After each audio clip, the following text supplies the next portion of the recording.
গত ২ বছর ধরে অনেক পরিকল্পনা করার পর অবশেষে আমরা চন্দননগরের জগদ্ধাত্রী পুজো এবছর দেখতে গিয়েছিলাম।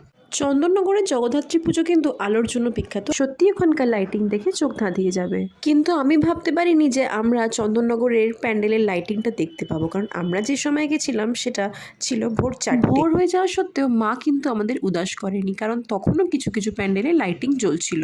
ভোরের বেলা যাওয়া সত্ত্বেও জনগণের ভিড় কিন্তু কমেনি। আর সত্যি কথা বলতে গেলে ভিড়ের মধ্যে ঠাকুর দেখারও একটা মজা আছে, তাই না বলো? আর আমরা যেদিন গিয়েছিলাম সেদিন ছিল দশমী, মানে মাকে বিদায় জানানোর দিন।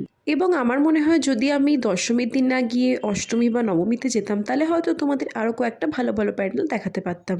তবে যাই বলো, সে আমরা লাইটিং কম দেখি বা ভিড়ের মধ্যে ভিড় ঠেলে ঠাকুর দেখি, এর একটা আলাদা মজা আছে। সারা সপ্তাহ কাজের ব্যস্ততায় ভিডিওটা এডিট করার সময় পাইনি, তাই আমি ক্ষমা প্রার্থী। কিন্তু আশা করি ভিডিওটা তোমাদের ভালো লাগলো।